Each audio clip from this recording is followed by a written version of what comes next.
Hiya, and welcome back to Sileo Tales of a New Dawn. Sorry, I forgot I needed to redo the alert box. I kept needing to redo that. But, yeah. Gee, I didn't even open this up. This can't be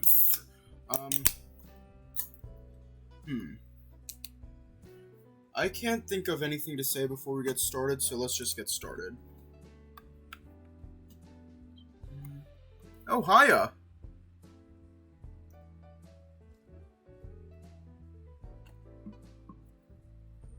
Yeah, it's like...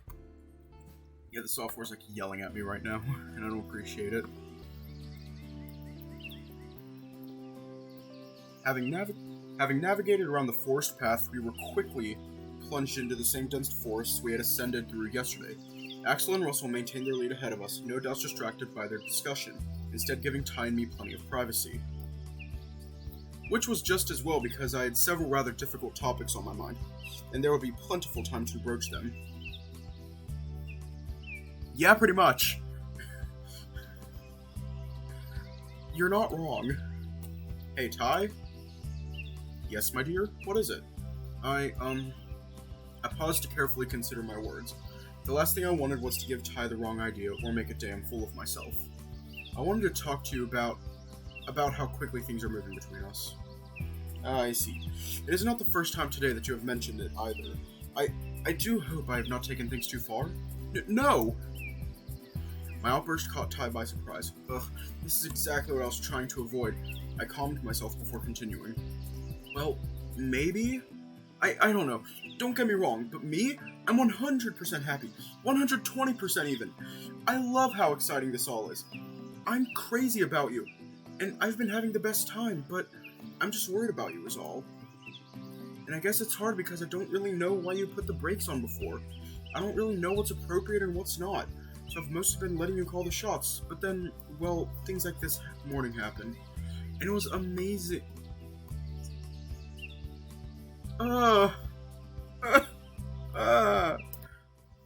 Self-voicing enabled.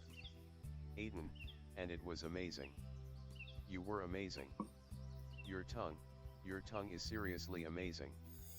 And you smell amazing. And last night, I know I initiated it and that's on me, but it was what you'd been counting on all along, and it was amazing too, but... Self-voicing disabled. It is okay. I understand what you were trying to say, and I understand your concern.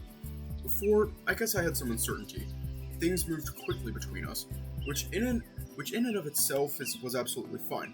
But I fell for you very, very quickly. And the last time that happened to me, well, I'm here with you, am I not? I suppose that tells you how that went for me. I wanted to make sure I was doing the right thing. I wanted to make sure I would have no regrets if I continued onward. I wanted to make sure this was right. And, well, more besides, hopefully you understand. We are already starting with the awkward flashbacks. Like, oh my god. But then, I did what I did, and it tore me apart. And as soon as you walked out the door, I broke. I knew right away that I had made a terrible, terrible mistake. I went to visit Lucas and spent half the night bawling into his shoulder. And you know what? The old bastard chastised me. He told me straight up that I was an idiot. He told me that with my situation being what it was, you were not only a great addition to my life, but you were quite possibly the best thing that could have happened to me. Wait, he told me that he didn't know the full story. That's not what this sounds like. The way you're making it sound, he knew exactly what was up. Oh yes, you are quite right. There are no secrets between us. I take it he was lying to help you keep that secret of yours? I can only presume so, yes. He is one of the very few people who knows everything. And I take it you still cannot tell me what that is.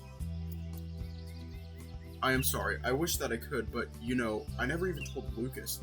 He figured it all out on his own, and now he too shares the burden of keeping that secret, and if either of us told anybody about it, well, someone might get hurt.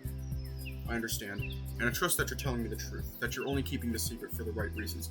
Just please don't betray that trust. I promise you, I will never betray your faith in me. Your trust in me, not as long as I live. Thank you. You know, Lucas also told me that you'd asked him to call me in, to keep an eye on me and make sure that I was okay. Oh, did he now? I was somewhat confused by what Ty had found to be Ah! I was somewhat confused by what Ty had found to be quite so hilarious. Thankfully, he noticed my visible confusion and quickly ordained to cue me in. Cue or clue.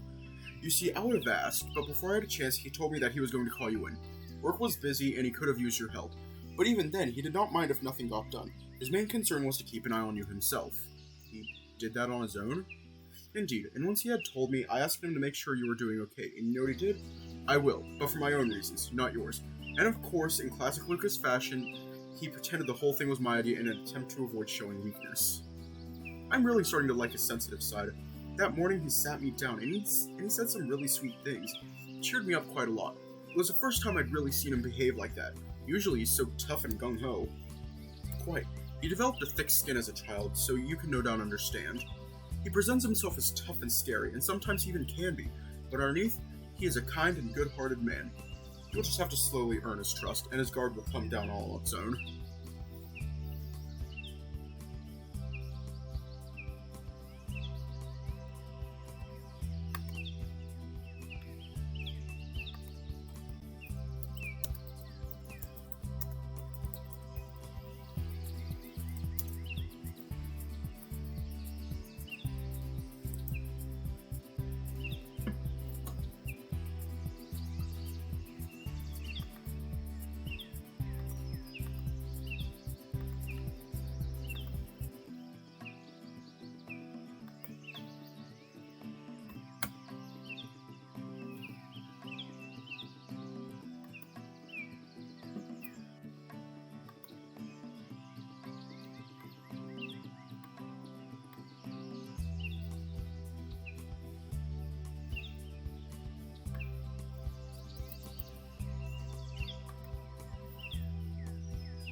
I know it's supposed to be sensitive, but honestly, I just had to.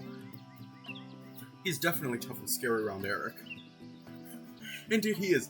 That rat is utterly unbelievable. Their interactions make for a very entertaining watch. You think Eric would have gotten the memo by now? You would think so, sure, but this is Eric we are talking about. Anyway, I digress. Lucas told me later that day that you had slept through most of your shift, but he told me you were taking things as well as you could have been. I know that was my fault. I'm sorry. Lucas knew I was asleep? Indeed, he knew. He pretended not to, but he knew. Crafty old bull. In the end, he was right about it all too. Perhaps I should have consulted him before I wound up hurting you as I did. Maybe he could have slapped some sense in me. Nonetheless, everything I said to you on Tuesday, I was not flirting with you. Well, not just at least. I meant that. I still mean that. You are amazing, incredible, perfect. The happiness that I feel when we are together, the excitement I feel when I know that I will be seeing you soon, What I am saying is that when I asked you to take me back, I believed I had made a mistake. And the time we have spent together since has only served to make me certain of that. It is not to say that my reasons for doing so were wrong. I did so with the best possible intentions, even though the action itself certainly was wrong, and it is not to say that the compliments which led to that are no longer relevant. But it is to say that no matter what happens, I know that being with you is what is right, and no matter what happens, I will never make that mistake again. We do not have to take things slowly, because I am not going anywhere, and I genuinely hope you feel the same way. I do. There's nothing in the whole wide world I want more than this, than us. And the fact that I have that, it's the greatest feeling I have ever felt. And I am so excited to explore this with you. I can't wait to see where things lead. I am so glad to hear you say that. I too cannot wait. So, yeah, if you're 100% sure, so am I. And I guess that means that we can, get as wild as we like, as often as we like. That, my dear, sounds like a terrific plan. Actually, there's something I kind of wanted to discuss as well. You're a gentleman on the streets, but you're one hell of a Self-voicing enabled. Aiden, you're a gentleman on the streets, but you're one hell of a freak in the sheets. Self-voicing disabled. I'm glad you have noticed. I do not do things in half measures after all. Although I do hope that my appetite does not become too much for you.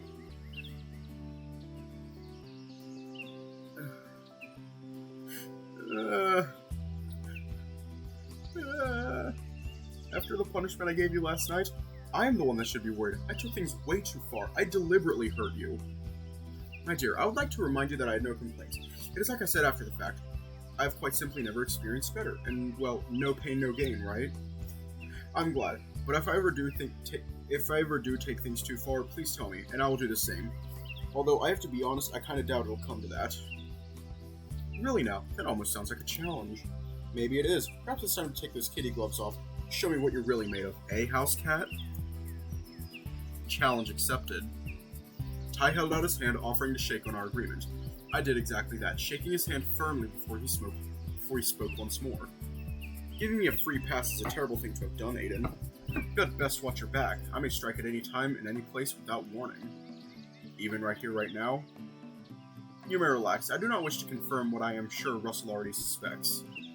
Oh, hell, you just had to go and remind me. He didn't say anything, but... Indeed, I should have been more careful. I apologize for having blown our cover, but at the very least, it seems as though he does not hold it against us. Even though I lied to him and had him set up the camp on our behalf while we did our thing.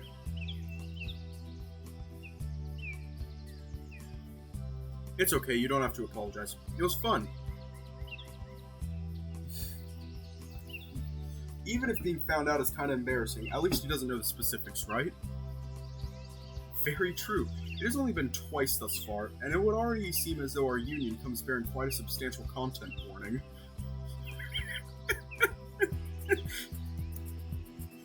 I can't wait to see what you've got up your sleeves, House Cat.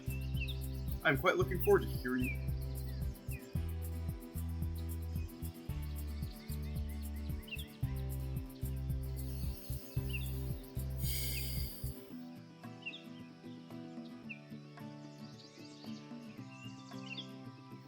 Ty, please, for the love of God, shut the hell up. Please, shut the hell up. Huh? What is... I stopped dead in my tracks, prompting Ty to turn around and gaze back at me inquisitively. I could smell something delicious, something that I craved, something...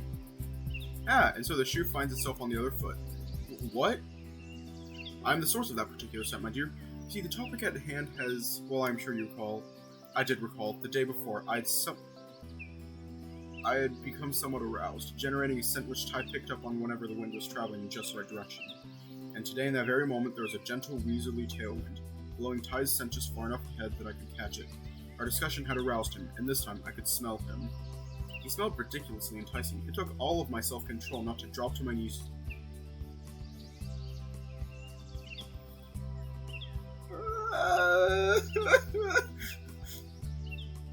See?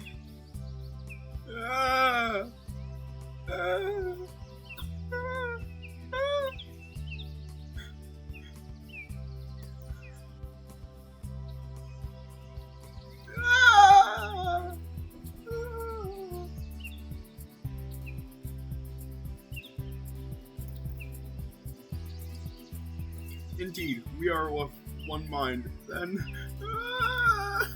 Bad show! Bad show! I sighed longingly. Soon, my dear sweet Ty. Soon. I guess it would be wise to distract you from this topic, or else your tasty aroma might just drive me feral. It would seem we will not have a choice. Look ahead, they have stopped. Huh? Turning my focus to the path ahead, I confirmed what Ty had said. Indeed, both Axel and Russell had stopped walking, and instead were standing off to the side of the path in a small clearing. We quickly caught up with our now idle companions. Gentlemen, whatever seems to be the holdup. Axel couldn't help himself. He had to, stop and take pictures. Okay. Thank you, Axel. I fucking love you, Axel. Such a nice view. Both Ty and I looked in the direction that Axel was facing as he snapped photo after photo of the landscape ahead. True enough, through a clearing in the trees was one of the finest views of Woodcrest imaginable. You could see the winding rivers leading to the lake, the city center on one side and the suburbs on the other.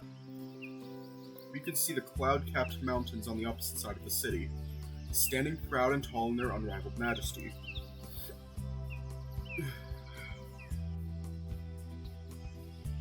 From here, I could even make out what appeared to be Diego's house, a tiny section nestled deep within the suburbs.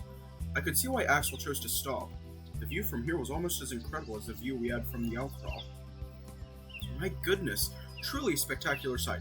I would wager that you could see each and every building in Woodcrest from here. I can even see Ty turned clockwise to face the north side of town, a slight haze only somewhat obscuring the unbelievable view. See what, Ty? Never mind me, just thinking aloud.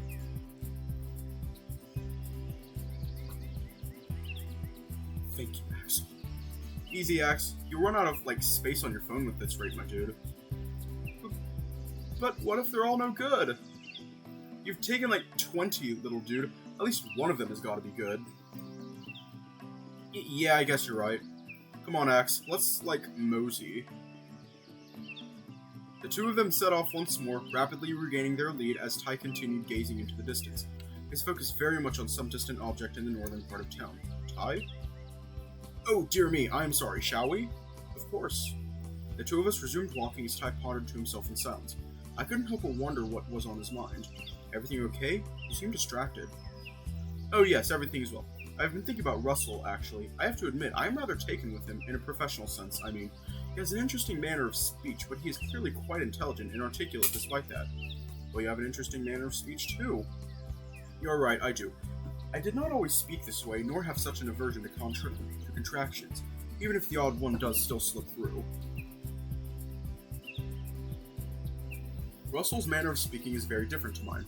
However, it gives the impression of him being relaxed and very carefree, which is neither here nor there alone, but combined with Russell's clear abundance of initiative and motivation. His eggs. They tasted just like the eggs Gran used to make. They were flawless. Jeez, I'm right here, dude. Oh, no, I did not. I was thinking that... What? We're thinking of offering him a job or something? Until you arrived, it had just been Diego and me for a while. Our other employee, Vanessa, had been saving for a big overseas experience and had finally saved enough money to head off on her way. She said she wanted to come back, but she also planned on being gone for at least a year, and who knows, she might find somewhere she likes better than Woodcrest, and I'm sure she has aspirations beyond being a bar woman. But the timing was kind of right for me. I was happy to work 7-day weeks, open to close. I did not really have anything else happening in my life, so it kept me busy, and it was a good distraction, and then you turned up. I offered you a casual position for that very reason. Not because I didn't need you, but because I was quite okay doing what I was doing. But now there are things I want to do, places I want to go. With you. And Diego? I trust him, mostly. I know he is capable, but we cannot keep doing this. I cannot rely on him to look after my business because I'm off gallivanting with my boyfriend who just so happens to be my only other employee. That is incredibly unfair to him. That is one reason I want to hire Russell. But it is also, like I said, I'm genuinely very taken with him. He's talented, motivated, intelligent, low maintenance. I believe he's a good person with good intentions, and I feel as though he's quite dependable. But would I be holding him back? Surely somebody like him can do so much better than working at a bar. Dude, the bar is a great place to work, and you're a great boss. The pay is good too. If you recall, I'm earning more working for you than I was using my degree in Sidonia. Ah yes, $2 above minimum, was it not? Yep, only cost me $55,000 in student loans to land such a tremendous position. Indeed. I can see those deductions come out when I process your paychecks. They are unexpectedly sizable. How much do you have left to pay on them? 39. Oh dear. If you agreed not to tell anybody, I will cover those deductions on your behalf going forward. Eh? What are you talking about? It pains me to see 3 years and $55,000 going to waste working for me. You are much too talented, and forgive me for saying this, but shut the hell up, Ty. It is not your fault that I am not using my degree. It is not your fault that I went to university to get it. It is not your fault that doing so cost me a lot of money. It's not your fault I wound up with a shit job. It's not your fault that I walked deciding to come here instead. And it's not your fault that I accepted your damn job offer. It's a better job for better money with a better boss. If anybody owes anybody, I'm the one that owes you.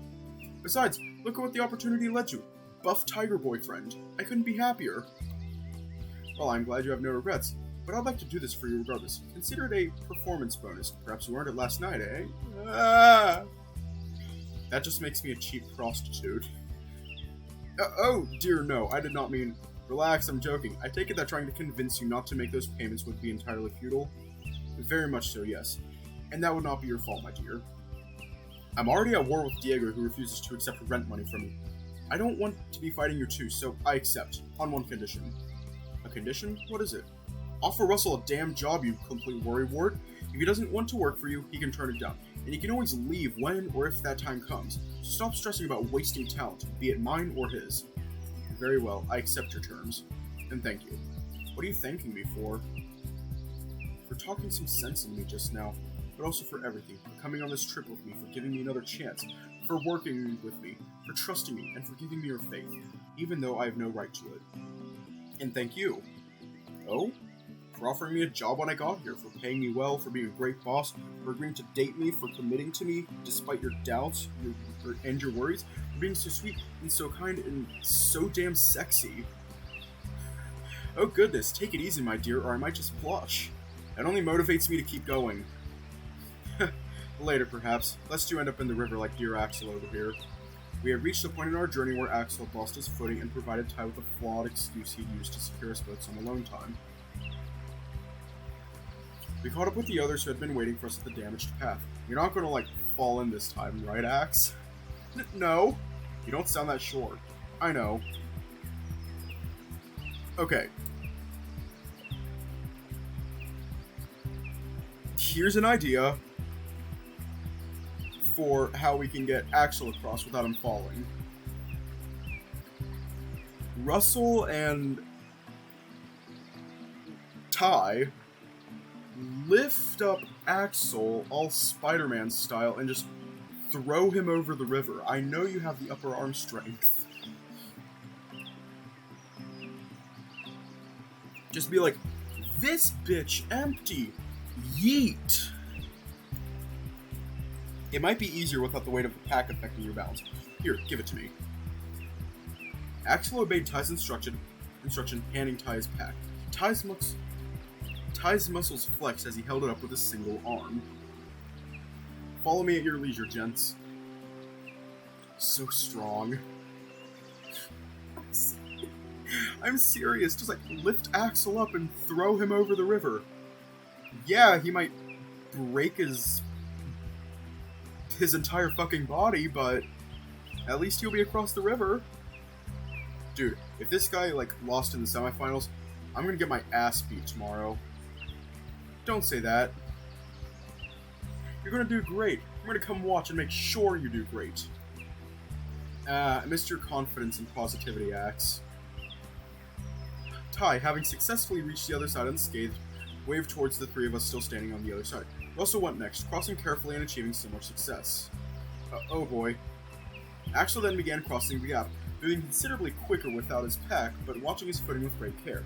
Finally, he reached the other side and broke into an infectious smile as Ty and Russell congratulated his triumph. Finally, it was my turn.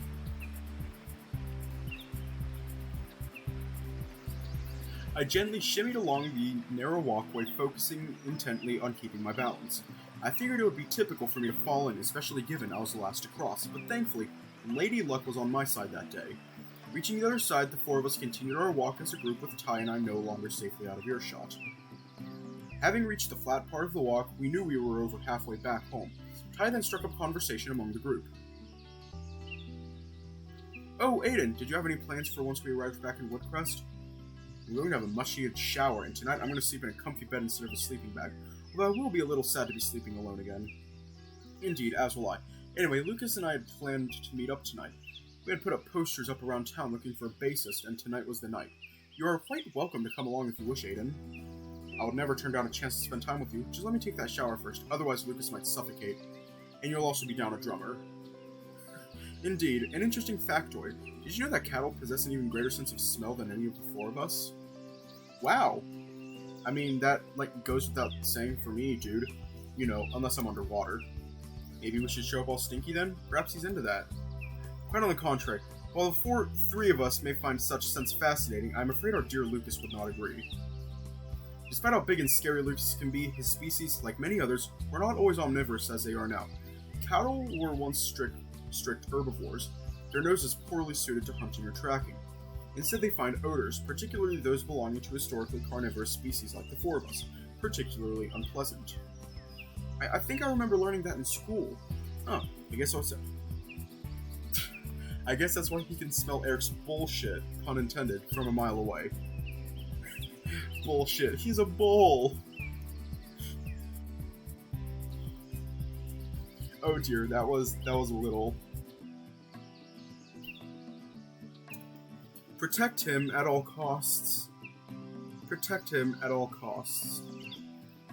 Where's the fucking SWAT team when you need them? We need to protect him. We need to protect Axel.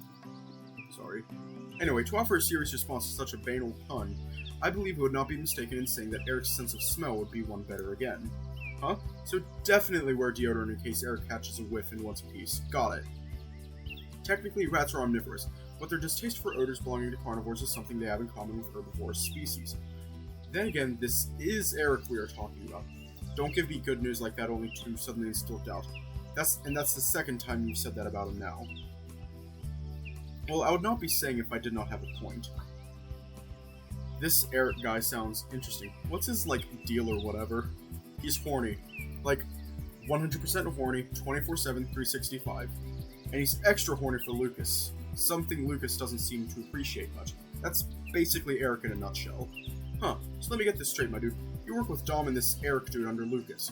Axel, delivers stuff to Lucas, and Ty here is, best friends with Lucas. Have I got that right? Yup, spot on. Sounds like I'm totally gonna run into this dude one day. If only because literally everybody I know in Woodcrest has to put up with the dude. Just hope he doesn't like sharks. I'm hoping, little dude. I'm hoping. Oh, Axe, you mentioned you and Dom were moving in together, right? Yep, we just found a place the other day. I'm really excited. Rad, how did you two meet? Through Diego, actually. We met about a year ago. Diego used to go to the gym all the time, and Dom was training for a half marathon. The two sort of got talking and became friends, and then one day he invited us both over. I guess we really hit it off. We're both kind of different, but in a good way. He's kind of like the big brother I never had. That's super cute, little dude. And I know you two aren't a thing, but you gotta find yourself a man one of these days, Axe. What? Come on, dude, the way you talk about this dude, you can deny it, but you're totally crushing on him. I can tell. I'm not. Dude, remember the first year of high school? You got sat next to the kid in science class and the teacher called you out for staring at him the entire lesson. Why are you bringing that up? Because you spent the rest of high school totally crushing on him, and the way you talked about him back then, just like how you talk about Dom now. But this isn't... Little dude, you not bring up that other kid you practically glued yourself to in your second year? They were both smaller dudes but taller than you. Both lean, both canids, both had green eyes. Kinda like a certain fox I know. Okay. Dude, we're all friends here, and we're all into dudes, just like you. I mean, sorta. I'm into, everyone, but technically that includes dudes. Not the point. There's no shame, my dude. I've only met him once, but he seems like a good catch to me. I'm scared. Scared? Scared of, what, dude? And he doesn't feel the same way. Aw, that is, so adorable. Hey, Axe. Yeah? I can totally be your wingman, little dude. I can, befriend both of you dudes and, work my magic on you both.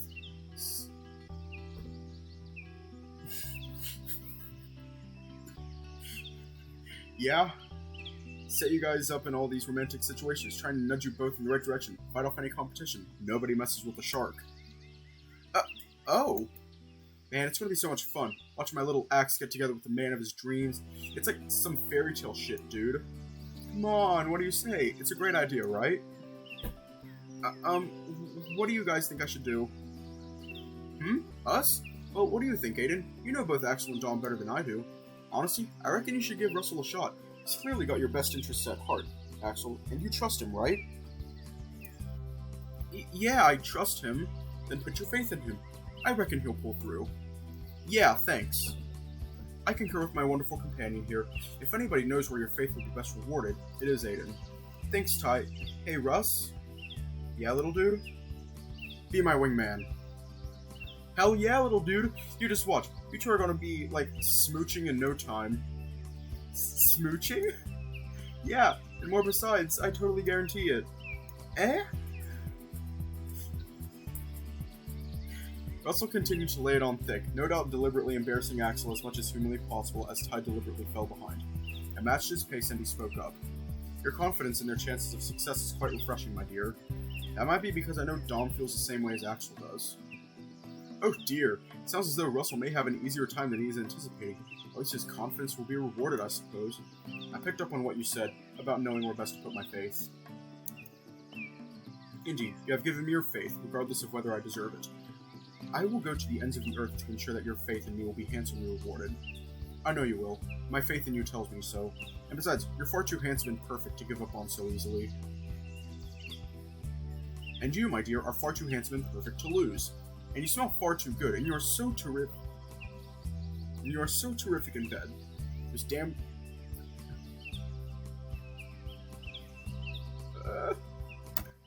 Self-voicing enabled.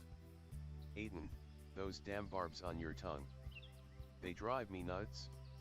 And the way that you kissed me this morning, just after I woke up, ugh. And your day? Our conversation took a hard and flirtatious turn that continued for the remainder of our journey. Thankfully, Axel and Russell had once again pulled ahead and were out of earshot. Lest our sweet words gave them both diabetes. We are home free at last, gentlemen. Finally having emerged from the forest, the four of us wasted no time tossing our packs in the trunk of Ty's car before hopping in and buckling up. Ty then fired up the ignition and punched the gas, commencing the final leg in our return journey to Woodcrest. Huh?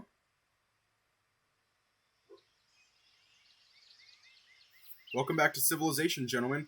I do hope you all enjoyed our little camping trip. Thanks, Ty, that was so fun. I really hope we can do it again one day. I'm like right there on that one, my dudes. Be sure to give us both a call if you do. Well then, Russell, I already have Axel's number from work, but I'll be needing yours, will I not? Oh, sure, my dude. Russell pulled out his phone and set things up before they bumped their devices together. A ping noise confirmed their details had been exchanged before both returned to their phones to their respective pockets. Terrific. Well then, are you too sure you do not need a ride home? You have walked an awful lot already, after all. So, what's a bit more? Axel and I are going to head back to mine in discreet secret Operation Fox State. It ain't far. Yep, super secret Operation Fox State. You guys, shh! My lips are sealed. Mine too. Good. Catch you dudes around. Good meeting you both, and getting to hang out with you. Bye, guys. Farewell, gentlemen, and best of luck with your secret operation. See you guys. Axel and Russell departed heading in the apparent direction of Russell's house and leaving just myself and Ty standing together out in front of his house. I do hope you had a wonderful time as well, my dear. Nah, it was better than wonderful. It was perfect. Like you. And you, Aiden.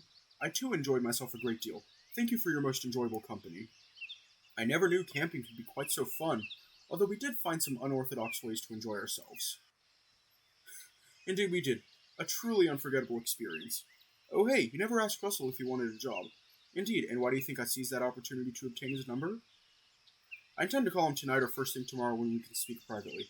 I would prefer there be nobody around who will influence his decision either way. I want him to make that choice of his own accord.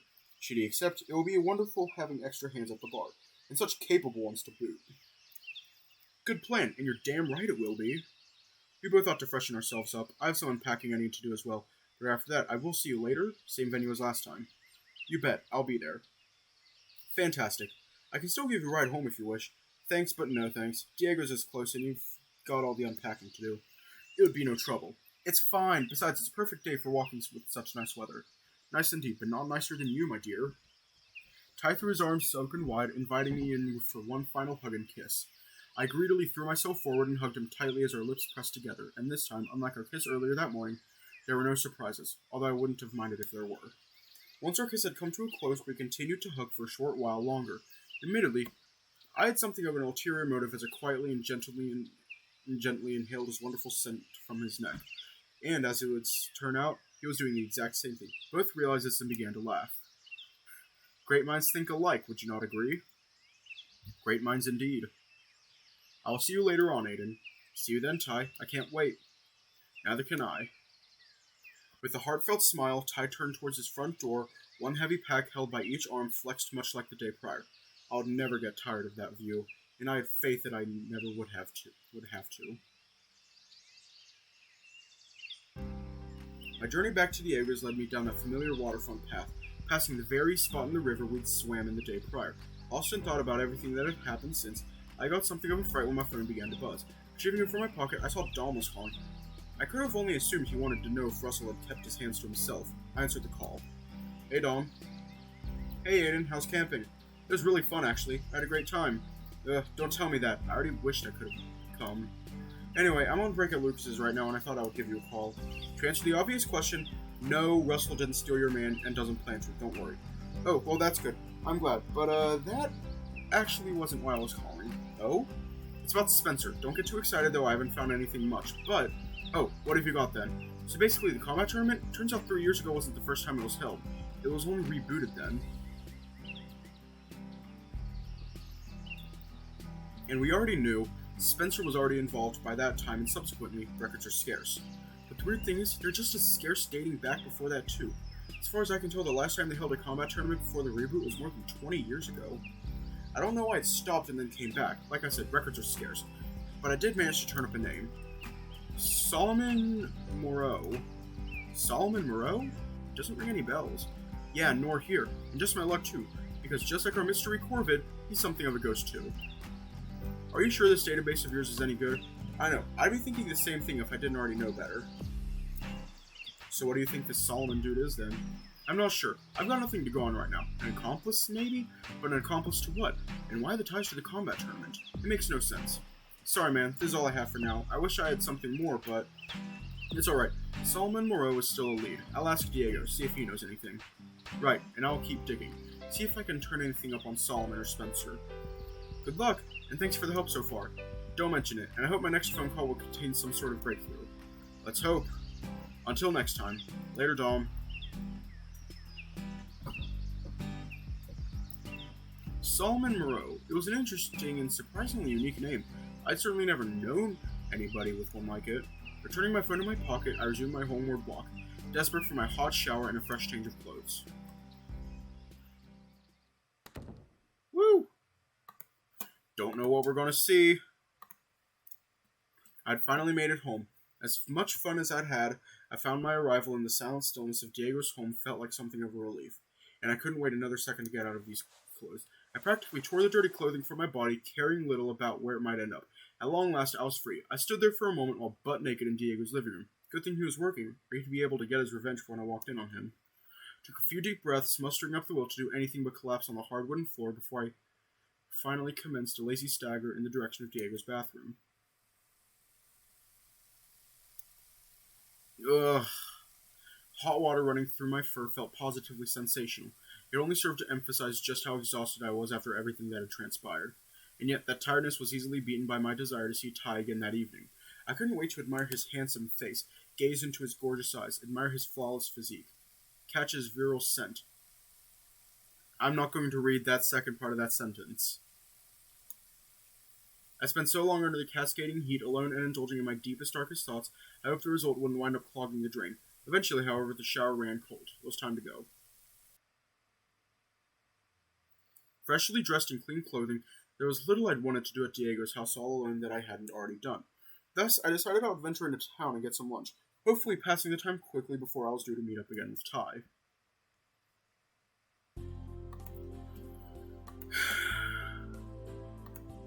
I did not want to read that second part of that sentence. I think you already know what it was.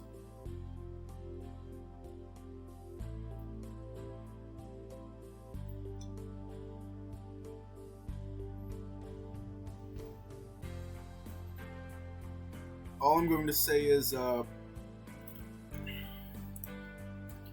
this chat right here,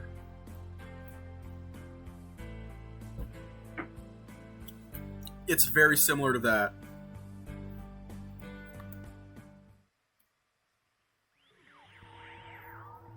I'd spent a considerable length of time in town, meandering around the mall and other localities, but yet I could not take my mind off of Ty. All I was capable of thinking about was seeing him again, seeing his smiling face, feeling the comfort of his warm demeanor.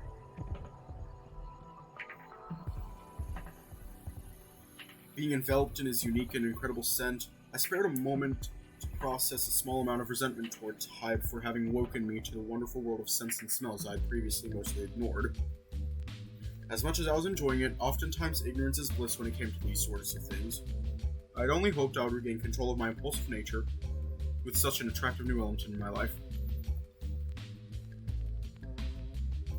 Nonetheless, my anticipation to be in his presence once again was overwhelming, something that had resulted in my arrival at the agreed-upon location a good 15 minutes earlier than planned. Thankfully, however, that time would pass quickly, for you see, I had company. Afternoon, Aiden. You're early. Yeah, I'm aware of that. Guess I jumped the gun a little, huh?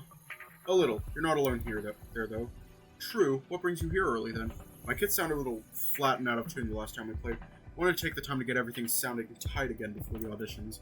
Well, that's a good excuse, at least. I'm just early because I can't wait to see Ty again. Didn't you two just spend 2 entire days together? Guilty as charged. I guess I'm more than a little taken with him. Huh. The fuck did I just say, Lucas? The fuck I keep saying?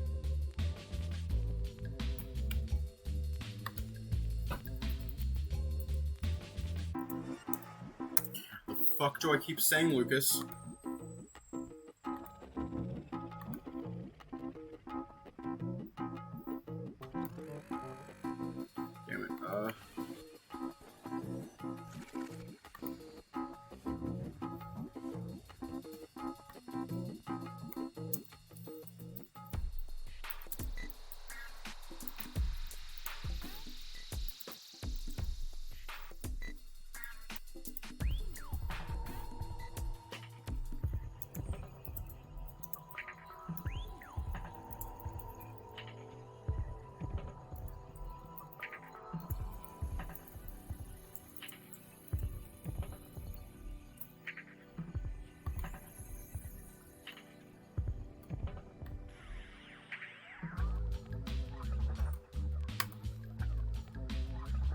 Lucas, wipe that smile off your face, or I will throw rocks through your window. You know, let me try and turn that up a bit. Or just turn this down a bit. Preferences. Here we go. Lucas, wipe that smile off your face, or I will throw rocks through your window.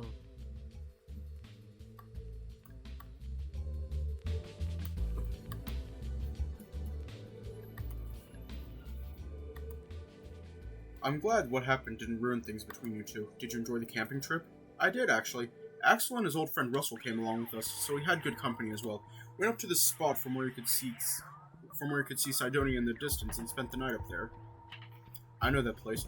Ty and I have camped there ourselves in the past. Probably just as well you both went when you did.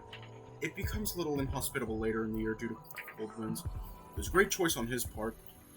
I could sort of look back at where I'd come from not 2 weeks prior, reflect on the changes my life had taken in that short time. Which reminds me, I wanted to thank you. Thank me? What for? I guess for everything so far. For giving me a chance to work for you, for looking out for me that day, for not yelling at me for falling asleep on the job. I appreciate your concern, Lucas. Concern? No, Hey, Lucas. Lucas didn't know what Ty had told me on that trip. Told all of us. Him doing so changed my perspective of Lucas. I had already seen a softer side of him, but it made a lot more sense with the newly learned context. I understood his unfriendly disposition and his tough guy attitude. Perhaps better yet, I understood why he felt it was such a necessity.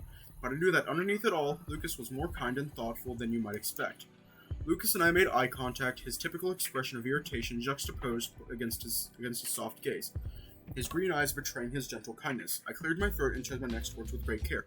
If I messed this up, I'd only serve to make him angry. Ty told us about his childhood and whatnot when we were hiking towards our campsite. He left some details out, but I know about how the two of you met. It's kind of amazing you've been friends for so long, even if there was that rough patch. Ty didn't go into much detail about that. And I guess with what he told me, I feel as though I understand you a little better, you know? And I know that one thing, things between Ty and I went south, you had my back, and the scolding you gave him. You told me you were right, you knocked some sense into him. He's as committed to our relationship as I am. I trust that he won't let me down. I know that you played a part in that, so thank you, Lucas. Thanks for looking out for me. Out for us both.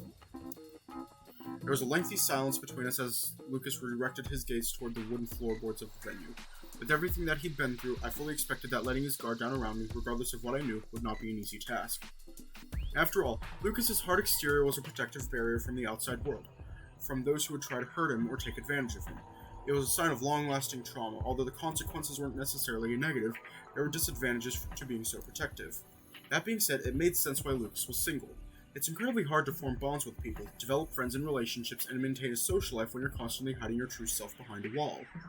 While I couldn't relate to every detail of his tale, I understood regardless. In a way, I guess that made me want to reach out to him a little more. Earn his trust. After all, if Ty and I were going to be together, becoming Lucas's friend felt like an essential piece of the puzzle. But I doubted that he was ready for that.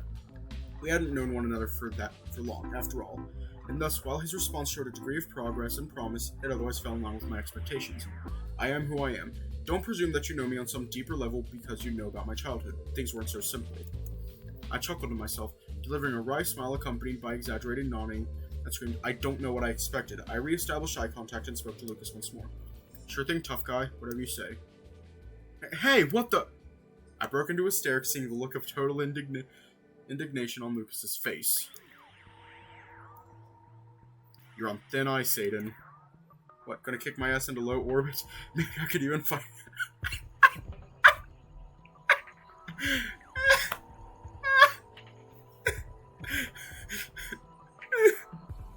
What, gonna kick my ass into low orbit? Maybe I could even find Eric up there. Smart ass. I'm only joking with you, Lucas. But one day, I do hope you'll become more relaxed around me. Lucas's irritated scowl continued unabated as I shifted to another topic, a curiosity I recalled as I'd mentioned Eric's name. Oh hey, Eric seems to drive you up the wall, yet instead of firing him or dropping his hours, keep him around. I guess I'm curious about why. I wonder that myself sometimes. I suppose despite obvious differences, I guess I understand him, relate to him. I look out for him because we share some of the same scars. Scars? His childhood? Did he lose his parents too? Lucas remained silent for several moments as he took a deep breath. When he finally spoke, he did so with a grave expression. If only. Huh? Lucas's cryptic and eerie response sent something of a shiver up my spine. Something told me Eric was a lot more complicated than I'd bargained for. I was thankful when a familiar voice would finally break the uncomfortable tension I'd created. Good evening, Lucas. And a very good evening to you too, my dear. It is, as always, a pleasure. Oh, don't mind us, Ty. We're just bullying Lucas right now. I instinctively turned towards Ty and did the very same, the two of us sharing a passionate and loving kiss in full view of Lucas, whose stony face remained entirely unfazed throughout. And I must say, it warms my heart to see the two of you chatting away. I do hope Lucas here has been on his best behavior. A little cranky perhaps. What's new?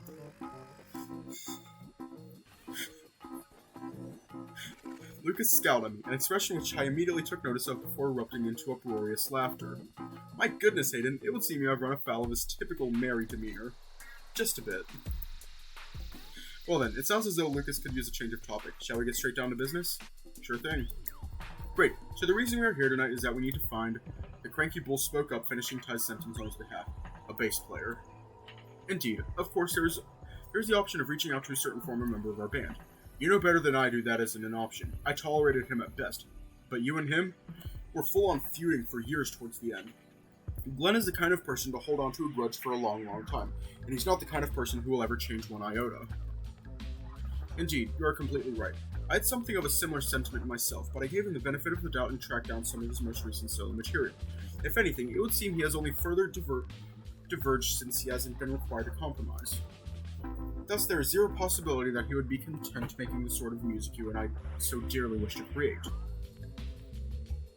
Furthermore, we are doing this for fun. It is not as if we require the money what with our other ventures. He is not the sort of person who does things in half measures. Accordingly, what he would want from a possible reunion is certain to be in direct opposition to our own desires. What we are doing is only worth doing if we can do so without compromising on our intentions. And as such, I believe there is zero possibility that Glenn's inclusion would be anything other than disastrous. Well said. I agree. Aiden, what is your opinion? Huh? You want my opinion? Of course, my dear. The more perspectives on the matter, the better. I know you guys have history and all, but is he really such a bad guy? Music aside, is it possible he might have mellowed out somewhat since you last met? No.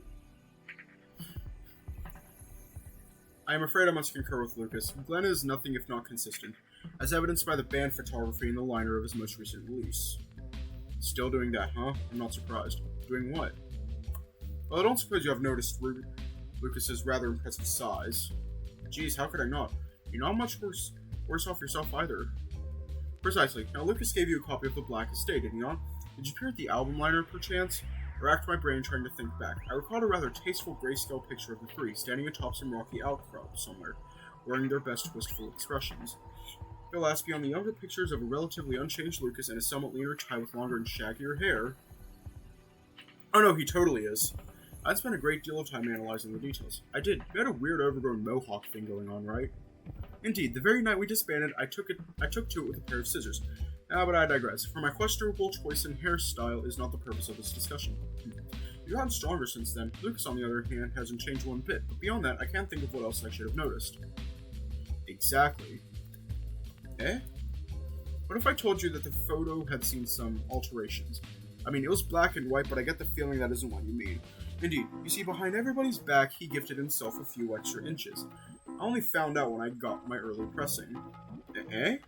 Wait, by size, had Ty been referring to something else entirely? You mean he, boosted his manhood? But manhood? Saw that one coming from a mile away. It is unlike you to be so careless with your words, Ty. Of course, that did sound a little strange now that I reflect on it. Alas, the true story is not quite so entertaining. See, the smallest member of the band was the one with the biggest ego. I never quite understood why, but his stature was a source of deep insecurity for Glenn. He compensated at the gym, and he made sure everybody knew what a big, scary guy he was. He never, ever went on stage wearing a shirt. Spent a night in the hospital once because he played shirtless in below zero temperatures. Geez, Ty, 2 tough guys in one band. Must have been a struggle. Not at all. A timely example being the very same night where Lucas wore 2 whole sweaters, one on top of another. I resent the comparison. A wealth of wisdom, considerable maturity, and a total absence of ego makes all of the difference. Glenn was constantly getting himself into strife, and more often than not, Lucas was the one that would come to his rescue. Yeah, I was only kidding. Glenn sounds like a bit of a nightmare, and you're sure you couldn't have grown up a bit since then? Positive. Which one?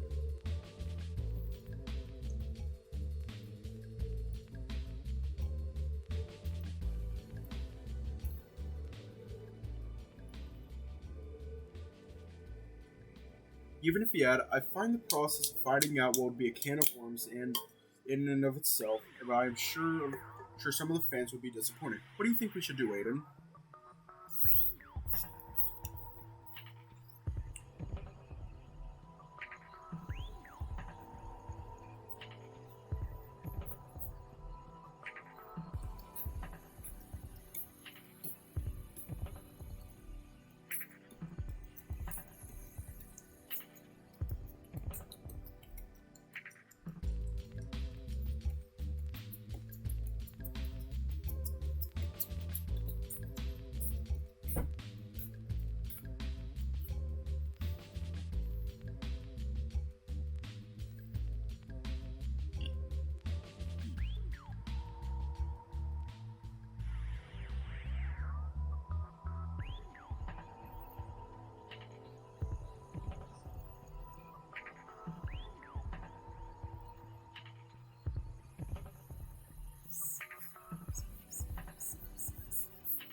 Okay. I don't know, perhaps you should at least audition, just in case. Oh, you really think so? I mean, it can't hurt, right? Worst case scenario, you just tell him to take a hike. Best case, you get a full-blown reunion. Somehow, I do not see him taking that rejection well. Agreed, I think it's better he doesn't even know we're doing this. Avoid any other confrontations. Ty nodded in solidarity with Lucas, their minds made up contrary to my opinion. I apologize, Aiden. As a performing member, Lucas's opinion must take precedence. I hope you understand. Of course I do. It's your band. I support whatever you think is best. After all, I'm just here to enjoy some great music. Your support is most appreciated, my dear. Now, Lucas, I must apologize for having you handle the preparation of the auditions. Did you receive many calls? You were out of town. Don't worry about it. Actually, I didn't put a phone number on the roster. Oh? If people have questions, they can turn up and ask them. We're a known band here in Woodcrest. I don't want my number public. Yes, I suppose that is fair, but that does concern me somewhat. Why? Because if all of the information regarding these auditions are public, then what is to stop auditions, eh? The three of us froze in response to the unexpected voice that had boomed from behind us. The auditions were not for another half hour, yet whoever it was had wanted to catch Lucas and Ty alone, and I knew just who it was likely to be. Glenn? From showing up.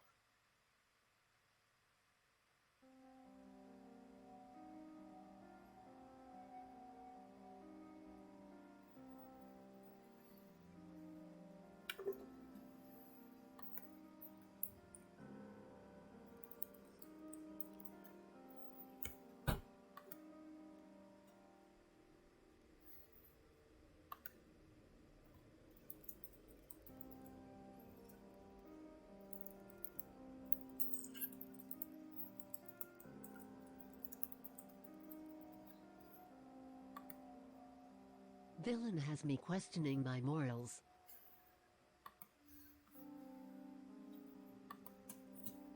We turned to face the new arrival, and there, in the doorway, stood a distinctive and imposing wolf. His fur an unusually dark palette, all dark grays and blacks instead of the typical lighter shades common for his species.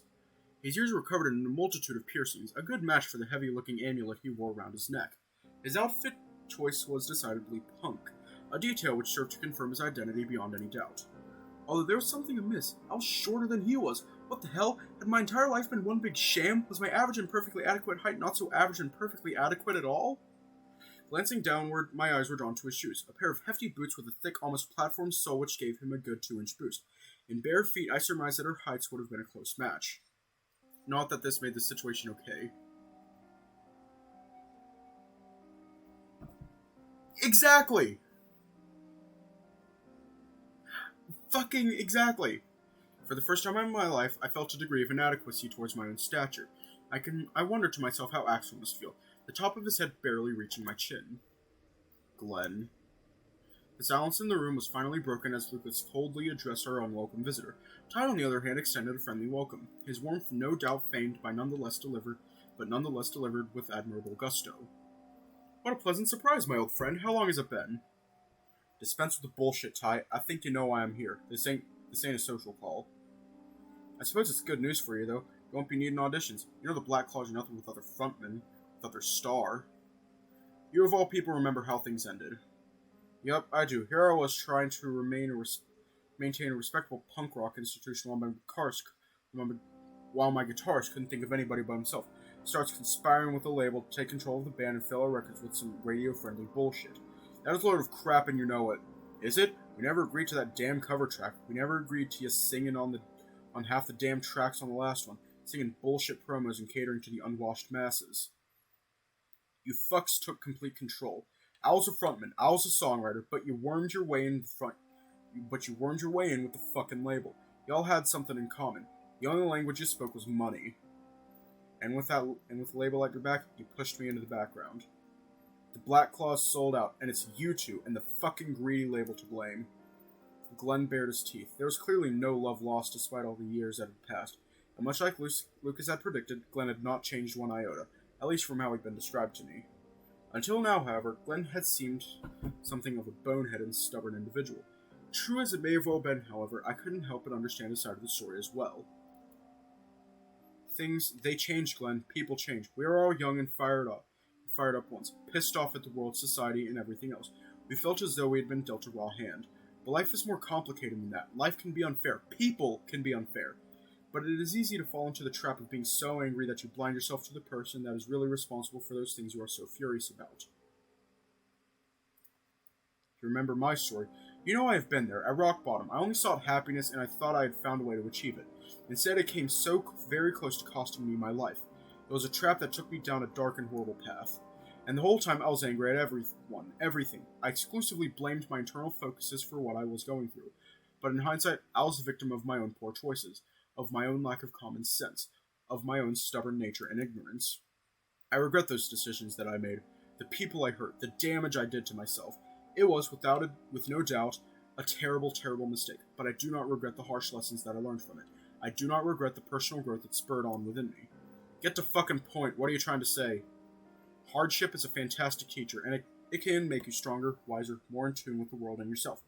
That experience was one such hardship. as was the years we spent together in the Black Claws. You see, we as a band made a mistake right from day one. You, me, Lucas, we all wanted to make it our career. It became the focal point of our lives, which meant every half-filled venue, every disappointing sales report, every disappointing record contract, it stung. Eventually, Lucas and I came to the same conclusion. We were miserable in the Black Claws. It was so much hard work, so many long hours with so much pressure on us to practice and perform. We could not enjoy proper friendships, relationships, lives because we were on the road all the time. Not to mention the constant financial problems. It came to a point for us both. We were prepared to walk, leave it all behind, try and build normal lives for ourselves and be able to enjoy the things normal everyday people enjoy. But instead we had a change of heart. You see, we both remembered how things used to be before things got so complicated. The small local shows, the thrill of playing our own music, the excitement of it all. And so we set about trying to find that again. Long story short, it culminated in Lucas and I playing covers and having fun at our practices. Something you rarely ever took part in, despite the invitation to do so. And then, one day during a studio session, you got into a fight with the engineer, you walked. It was not a whole lot we could do without you, so we let him go home for the day. Poor guy was shaking, but we still had another hour block in our booking, and studio time is expensive, so rather than let that studio time go to waste, Lucas and I recorded a cover song with my own lead vocals. We had no plans of doing anything with it. It was just us having fun and was destined for the vault. But our engineer discovered it during the mixing process, and you know the rest. We never conspired to have it on the album. That was our manager when we heard the track. But it became a hit single for us and eased our financial burden quite a lot. Even after the royalties to the original artist, we no longer had to worry about our next meal. And we quickly realized something else too. We had actually had fun recording it too. And same can be said about our third album. I never intended to step on your toes, although I know that is how it looks. Lucas and I just wanted to have fun, and as it would happen, management quickly caught on that our idea of having fun was good for them too. They encouraged it strongly. Fuck me. Your point? Ty went silent for a moment, scratching his chin as he thought of how to most concisely explain his point of view. Luckily for him, Lucas stepped in and did so on his behalf. The point is this: Ty and I were going to quit as soon as the second album went gold. We had the whole thing planned out. We weren't even going to do the tour. Eh? Didn't know that, huh? Everyone else did. Our manager, the label, the producer, but not you. Because he knew you'd fly off the damn handle. Because that's what you do. And you know what else? When the engineer found that recording, he was overjoyed. When our manager heard it, he went crazy for it. As soon as the label heard it, we got told it had to be on the album. They paid a pretty penny to secure permission from the original artist, as I heard it. Suddenly, there was an air of excitement around the project that just hadn't been there before. And the crazy part, we had gotten there just by having fun. That's why we stayed. That's why there even was a third album. That's why we saw things through until the bitter end. Thank you, Lucas. That is exactly right. And I speak for both of us when I say we do not regret sticking around as long as we did. Those last few years were the most fun we had in a long, long time performing music, and we are both very proud of what we achieved. But nonetheless, I feel as though we owe you an apology. I would not envy your situation in all of this. I only wish that at the time we had been able to discuss things civilly. I only hope that we can still do so now and find a mutual understanding. Are you done? Indeed. Having now heard both sides of the story in detail, I understood the complexity of the situation. While Glenn hadn't conducted himself in the best manner at all times, his desire to remain true to their roots and to retain his position in the band made perfect sense. But at the same time, Lucas and Ty's desire to put their happiness first also made perfect sense. It was simply a situation of two incompatible objectives among allies, resulting in discord and an eventual dissolution of the group. This was much plain to see.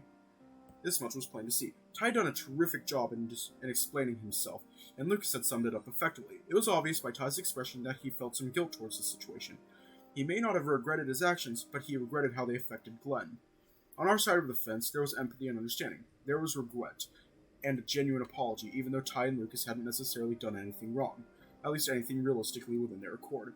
But the real question remained unanswered. Would Glenn see things the same way? This is the most typical bullshit excuse for selling out like a pair of chumps. Unbelievable. The two of you make me sick. I suppose his response was not entirely surprising. It only went to confirm Lucas and Ty's harsh opinion of Glenn's personality. Harsh perhaps, but it seemed as though it was entirely fair and accurate. Ty seemed disappointed and somewhat taken aback by Glenn's response. Lucas, however, fired right back. If anybody sold out, it was you, making the goddamn derivative crap with every album. Nobody wanted to hear that. Why do you think our popularity soared after that cover hit the radio? I concur. There was a response unlike anything we'd ever seen, all the while doing the things we wanted to do. being true to ourselves and our musical interests instead of just yours. Ha! It was generic drivel to lure in the masses. Of course people responded, because people are stupid, and to think the two of you used to perform in the best punk band Woodcrest had ever seen. Despicable, you both had talent. Once. What a fucking waste. Angry at Glenn's outward hostility towards the two, I found myself unable to hold my tongue for another second. Shut the hell up. He speaks at last. Who the fuck even are you? Here for the audition? Bet you can't play for shit. You're right. Good thing I'm not the bass player, huh? Aha! Ain't he a little young for you, old man? You're such a fucking creep. Lucas unleashed a guttural warning growl, more reminiscent of a carnivorous species than his own. I suppose that spending your entire life in such close proximity to a tiger could have such an effect. Aha! So scary. The big fucking cow is mad. What are you gonna do? Moo me to death? Lucas lurched forward suddenly, proving without a doubt that he's not all bark and no bite. Sadly, as much as Glenn deserved a clobbering, Ty stopped Lucas before he could reach him, holding him in place as he regained some of his composure. I think you had better leave, Glenn. Not a chance. I ain't done with the two of you yet. And get it over with. Say what it is you want to say and get out. Gladly. I'd come here hoping the two of you had yearned for the old days, but this reunion would be a proper one. Of the once great Black Claws, and not the sellout bullshit it would become. It's plain to see that ain't the case, though. I guess I ain't surprised you two managed to disappoint me. It's about all you're good at, other than selling out like chumps. But I was prepared for such an eventuality. You see, the rights to the name the Black Claws, those rights belong to me. Do they now? Well, I was a damn frontman. I performed 2 roles, bass and vocals, and I wrote most of the damn songs too. By right, the Black Claws are mine. And yet Lucas and I made up the majority of the band, and in later years, I not only performed 2 roles, but Lucas and I wrote a number of songs and were solely responsible for our late success. It's 2 versus 1, Glenn. You'd be smart to drop it. Maybe you'd prefer I tell that to my lawyer, eh? I ain't rolling over for you spineless fucks. Ah, I am calling your bluff. I know all about your solo material, and through an acquaintance in the industry, I happen to know approximate sales figures too. And what? I do not believe you can afford a lawyer, my dear. Ooh, ouch. The expression on Glenn's face was one of uncontrollable fury, something that more or less confirmed Ty's hypothesis. He simmered for only a brief moment as he took a quick glance at the muscular bull towering over him. In what may have been his smartest move all evening, he did not escalate the situation with physical action, instead sticking with words. If he hadn't, I fully expected he'd be spending the night breathing through a tube. Say it again. Bet you ain't got the balls, coward. Lucas launched forward once more, taking several large steps closer and stopping only inches away as he deliberately towered over him. A move intended to intimidate Glenn while irritating his specific insecurities. He said, "You can't afford a lawyer." Glenn's stature was truly brought into perspective as Lucas towered over him, arms folded. I almost felt embarrassed for Glenn. One wrong move and Lucas would be using... One wrong move and Lucas would be using his bones in lieu of drumsticks. Glenn backed off slightly, doing his best to remain staunch and menacing despite having been well and truly outmatched. Lucas disarmed Glenn's aggression in short order, knowing exactly how to get under his skin. There was no doubt he once had to do with notable frequency. Fine, and I challenge you both to a rock-off. You what? A rock-off. 1 week from today, next Thursday night. You both play a gig as the Black Claws. You two sellouts in your shit material versus me and my kick-ass new band. Different venues, same time. Fixed, identical ticket price. Whoever sells more tickets and gets a better review from the press keeps the name, but I bet you're too pussy to agree to my terms. This can only end one way, with both of you being exposed to sellouts you are. It's suicide. Might as well hand over the name right now. Save yourselves the embarrassment. Ty scratched his chin before stepping in front of Lucas and offering Glenn his hand. I accept. Really? Glenn grabbed Ty's hand and shook back with a vice-like grip, squeezing as tightly as he could. The two locked eyes. Ty's confident smile met with a sinister smirk before the two finally disengaged with their conversation resuming. You two have no bassist, and I bet you're both rusty as all hell too. Meanwhile, I have a skilled band that's ready to go. You've bitten off more than you can chew. Anyway, I've got better things to be doing than hanging around here with you two useless fucks. Y'all better start thinking of new band names. Gonna be needing one real soon. Be seeing ya.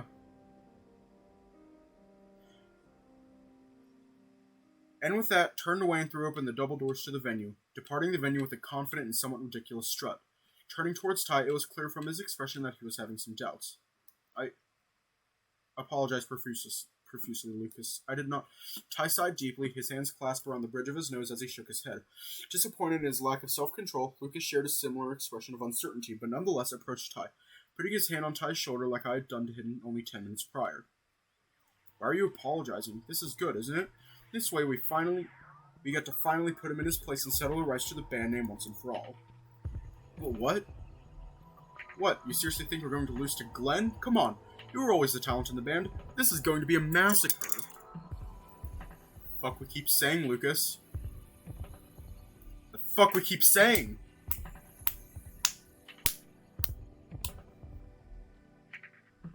The fuck do we keep saying, Lucas? Wipe that goddamn smile off your face.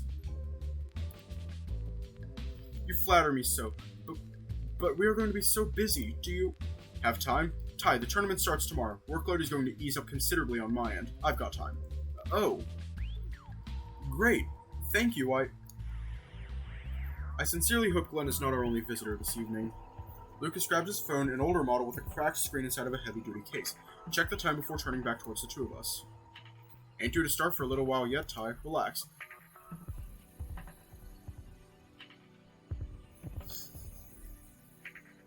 I don't know. I believe I've met people like that. They don't actually have anything better to do. They're just like,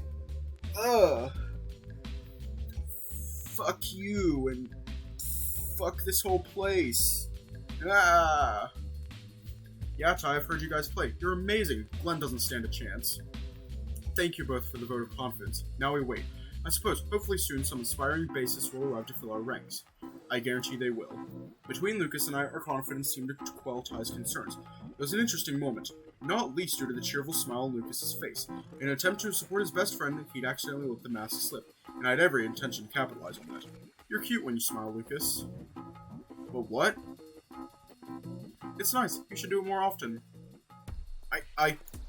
Before Lucas could retort, Ty once again burst into cheerful laughter.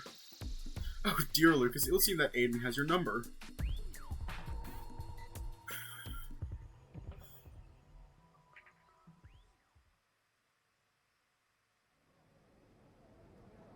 We're gonna leave off here tonight. I'd say Ty's route is even longer than Diego's.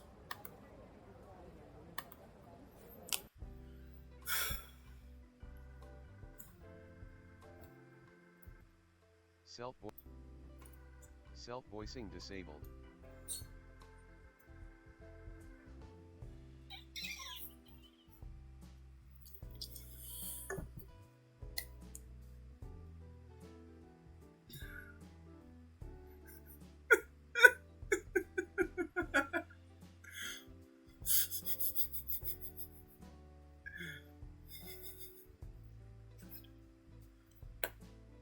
I cannot think of...